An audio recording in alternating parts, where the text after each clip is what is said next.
I never thought I'd be the kind of person to hold a grudge. I used to believe that family always had each other's backs, no matter what. That's what I was raised to think. But when I needed them the most, my so-called family turned their backs on me without a second thought.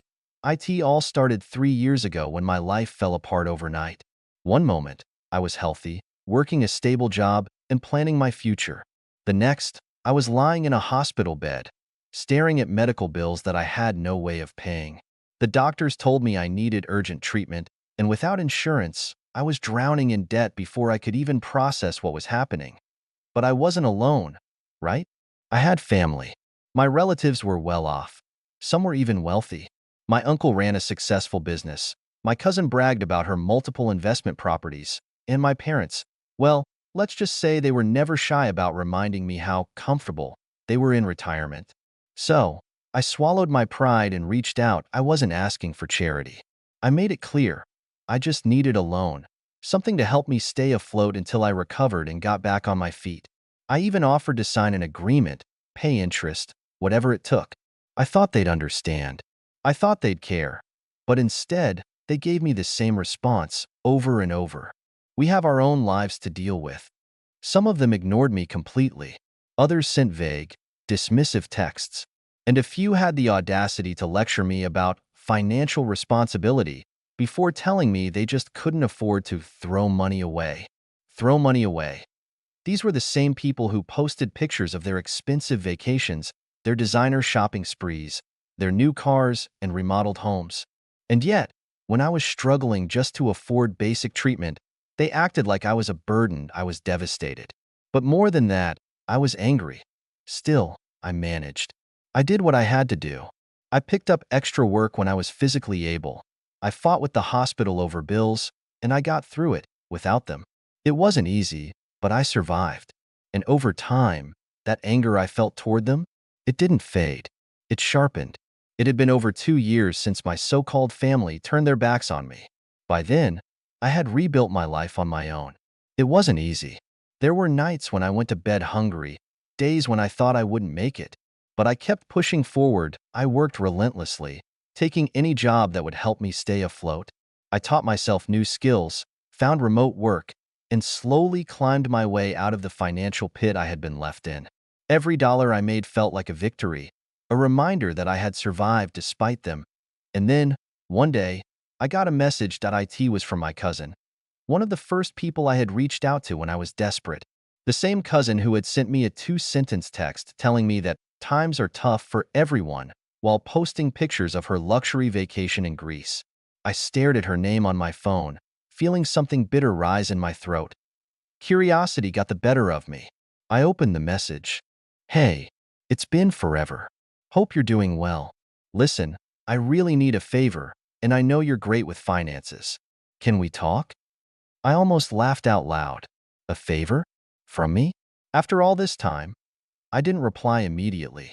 Instead, I let the message sit there while I leaned back in my chair, thinking that a tea first. I figured it was some minor inconvenience. Maybe she needed help budgeting for her next shopping spree. But something about her tone seemed off. There was a nervousness in it, a hesitation that she wasn't usually the type to have. I decided to do a little digging. A quick search on social media told me everything I needed to know. My cousin had made some bad investments. She had stretched herself thin, buying properties she couldn't afford, and now that the market had taken a downturn, she was bleeding money. That was satisfying enough on its own. But then I saw something else. My uncle, the one who had built a wildly successful business, the one who had given me a condescending speech about standing on my own 2 feet, had filed for bankruptcy. That I sat there, staring at the screen, feeling a cold, creeping sense of amusement settle over me. It was all falling apart for them. The same people who had refused to lift a finger when I was drowning were now struggling to stay afloat themselves. And they had the nerve to ask me for help. I didn't respond to my cousin right away. Instead, I waited. I wanted to see just how desperate they were willing to get. 2 days later, my phone rang. It was my uncle. The man who had ignored my calls when I was begging for help was now calling me. I let it ring for a while before finally answering, keeping my voice neutral. Hey, uncle. It's been a while. There was a long pause on the other end. like he was struggling to find the right words. Finally, he cleared his throat. Yeah, it has. Listen, I won't waste your time. We're in a bit of a tough spot right now, and I was wondering if you'd be willing to help out. I almost wanted to drag it out, to play dumb, to make him say it. But I already knew what he wanted. Help out how? I asked, keeping my tone light. He hesitated. Well, you've always been smart with money, and I know you've been doing well for yourself. We just need a little support to get back on our feet. We, the same we that had left me to suffer alone. I leaned back in my chair, feeling something cold and sharp settle in my chest. This was it. This was the moment I had dreamed about for years, and I wasn't about to waste it. Oh, I'd love to help, I said, letting just a hint of amusement creep into my voice. But, I have my own life to deal with. Silence. Pure, beautiful silence. I could hear him processing my words, could almost feel the moment he realized I was throwing his own excuse back in his face. But I wasn't done yet. Besides, I continued, I wouldn't want to throw money away. I could hear his breath hitch. That was exactly what he had told me years ago when I was desperate for help. He stammered for a moment, trying to recover. Look, I know things were rough before, but this is different. We're family. Oh, now we're family? I interrupted, my voice turning cold. Funny, I don't remember feeling like part of a family when I was in the hospital, wondering how I was going to survive. Another pause. Then, finally, he muttered, I see how it is. I smiled to myself. Yeah, I guess you do. And with that, I hung up. But this wasn't over yet, because the begging was only just beginning. Hanging up that call felt like winning a battle I had been fighting for years. But I knew it wasn't over. No, this was just the beginning. Because when people like my family fall, they don't go down quietly. They scramble, they claw, they beg, but only when they realize they have no other options. And suddenly, I was their only option. See, what my uncle said was true. I was doing well for myself, better than well. I had spent the last 2 years grinding, working harder than I ever had in my life. After clawing my way out of medical debt, I made a promise to myself. I would never be that vulnerable again. I became obsessed with learning everything I could about money, investments, passive income, building a business. I threw myself into it like my life depended on it. And in a way, it did. It wasn't easy. I sacrificed sleep, relationships, and any semblance of a social life. While my so-called family was still flaunting their lifestyles on social media, I was studying late into the night, working every side hustle I could find. And then, one day, it all paid off. I cracked the code. I started a business. One that took off faster than I could have imagined. The same skills I had begged my family to teach me, I taught myself, and the money started coming in. Slowly at first, but then, it snowballed. Soon, I wasn't just financially stable. I was wealthy, and my family, they noticed. They noticed when I stopped struggling, when I started traveling, when I moved into a nicer place, upgraded my car, and, oh, the irony, when I started posting pictures of my success. At first, they watched from a distance. I could feel their curiosity through their awkward likes and half-hearted comments. But then, one by one, they started reaching out. It started subtly, casual messages, pretending to check in after years of silence. My parents sent a "hope you're doing well" text out of nowhere. My cousin, the one who had once dismissed me with a vague excuse, suddenly wanted to reconnect, and then, when their financial troubles started catching up to them, the messages got desperate. They weren't just checking in anymore. They needed something. And for the first time, they realized I had something they wanted. That's why my uncle called me. That's why my cousin had messaged me out of nowhere. They had spent their entire lives looking down on me, treating me like I was disposable. But now, I had something they couldn't ignore, and they thought I was going to save them. But they had no idea just how much I had changed. I wasn't the same person who had begged them for help all those years ago. I wasn't the desperate, struggling relative they could ignore. Now, I was the one with the power. And I was about to make damn sure they felt it. Because the next time they called me, I had plans for how that conversation was going to go. When the phone rang again, I wasn't surprised. This time, it was my mother. Now, let me be clear. My parents weren't destitute. They weren't on the streets. They weren't in any real danger. But for the first time in their lives, they were feeling the kind of financial stress that I had begged them to help me with years ago. And suddenly, all those times they told me, "We have our own lives to deal with," didn't seem to apply anymore. I let the phone ring. Once, twice, three times, then I picked up. "Hello?" I said, my voice calm, controlled. There was a pause. Then, my mother's voice, overly sweet, too sweet. "Sweetheart, it's been so long. How are you?" She sounded like a stranger, like a woman who had never once let me struggle alone. Even though I knew for a fact that's exactly what she had done, I didn't answer right away. I let the silence stretch, just long enough for it to become uncomfortable. Then I said, "What do you want?" I could hear her falter. That wasn't the response she had been expecting. "Oh, honey, I just wanted to check in. See how my successful son is doing. I saw your pictures. You look great, really. We're all so proud of you." I almost laughed. Proud? Proud. Where was this pride when I was drowning in medical bills? Where was this concern when I needed them the most? But I wasn't about to give them the satisfaction of knowing I cared. "I'm doing well," I said simply. "But you didn't call just to say that. What's going on?" Another pause, and then her voice softened, became more fragile. "Well, things have been difficult lately. You know how the economy is. Your father's investments took a hit, and, well, you know how expensive things are these days. It's been a little tight." I leaned back in my chair, staring at the ceiling. "So?" There was a sharp inhale, like she couldn't believe I was making her spell it out. "Well, I just thought maybe you could help us a little." There it was, the moment I had been waiting for. The same people who had turned their backs on me when I was at my lowest were now coming to me with their hands out, expecting me to fix their problems. I could have given them the money.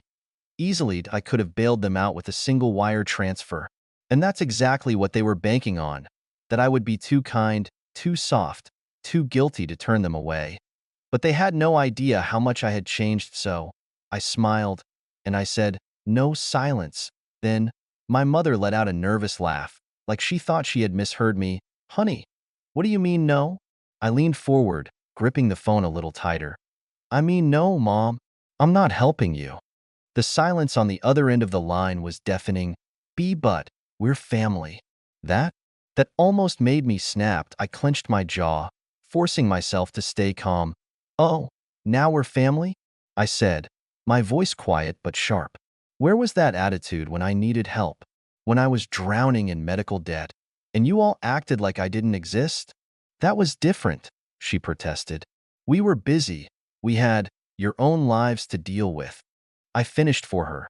There was nothing but silence, and for the first time in my life, I realized something.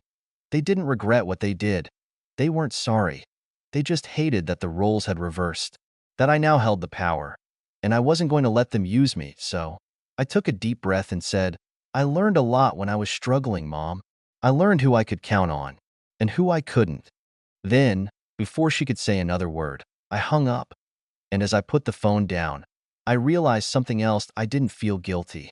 Not even a little. Because for the first time in my life, I was truly free. But little did I know, my family wasn't done yet. They weren't going to take no for an answer. And what they did next would prove just how desperate they really were. I should have expected it. I should have known that a simple no wasn't going to be enough for people like them. Because when entitled people lose control, they don't accept it. They don't take the loss with dignity. No, they try harder. And that's exactly what my family did. It started with messages.at first.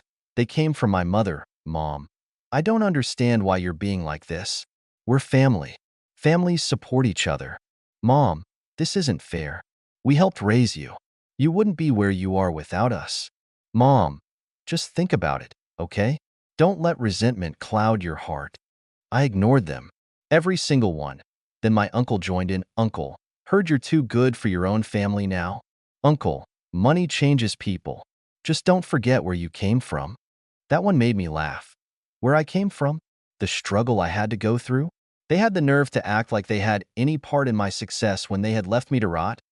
I didn't even bother responding. And then, the messages changed. They weren't polite anymore. Mom texted, I can't believe you're this selfish. We're struggling and you just sit there doing nothing? Then she texted again, you're rich now. It's just money. You wouldn't even miss it. Cousin texted, wow, really? After everything? You're disgusting. I could feel their anger through the screen, their desperation leaking into their words. And then came the guilt trip messages from Mom. Your father isn't well. The stress is affecting his health. I hope you can live with yourself when something happens to him. That one made me pause. Not because I believed her. No, I knew my father. He was fine. But the fact that she would go that far to manipulate me, it was pathetic. And it told me one thing. They weren't just struggling. They were sinking. But nothing prepared me for what came next. Because they stopped with the messages. And they started showing up. It happened on a quiet afternoon. I had just come back from a meeting, feeling good about how things were going. Business was thriving. I had some major deals in the works, and for the first time in years, I felt completely in control of my life. Then the doorbell rang. I checked the security camera on my phone, and there they were. My mother, my father, and my uncle, standing outside my home. They had never been here before. They had never even asked where I lived. But here they were, on my doorstep. I let out a slow breath, staring at the screen. I could see it in their faces, the forced smiles, the tension in their eyes. They weren't here to talk. They were here to corner me, and I wasn't going to let it happen, so I did what they never expected. I ignored them. I watched as my mother rang the bell again, then knocked, then started calling my name. I watched as my father crossed his arms, clearly irritated. I watched as my uncle pulled out his phone, probably to call me. Another call I wouldn't answer, and then I turned off the camera, and I let them stand there. Because if they had taught me anything, it was that sometimes the best response is silence. But they weren't done, no, not yet. Because the next thing they did would prove just how far they were willing to go. I let them wait 0.5 minutes, then 10, then 15. I wondered how long they'd last before they gave up. Before they realized that the son, the nephew, the relative they had tossed aside like trash wasn't going to roll over just because they finally needed something from him. But they didn't leave. Instead, my mother pounded on the door harder. We know you're in there, she shouted. Stop being childish and come talk to your family. I clenched my jaw.my family. That word meant nothing coming from them. But you know what? Fine, if they wanted to talk so badly. If they wanted their big moment, then I'd give it to them. I took a deep breath, squared my shoulders, and stepped outside. The second I opened the door, my mother's face twisted into a look of exaggerated relief, like she hadn't been just moments away from screaming. Finally, she huffed. Why were you ignoring us? I folded my arms. Because I don't owe you anything. And I figured if I ignored you long enough, you'd get the message and leave. Her mouth fell open slightly, as if she couldn't believe I was actually saying it. My father scoffed. What kind of way is that to talk to your parents? I turned my gaze on him. The same way you talked to me when I begged for help, and you said you had your own life to deal with. That shut him up. My uncle stepped in then, clearing his throat, clearly trying to smooth things over. Look, kid, we know things were rough before, but what's done is done. Right now, we're in a difficult situation and you think I care? I cut him off, raising an eyebrow. He blinked at me.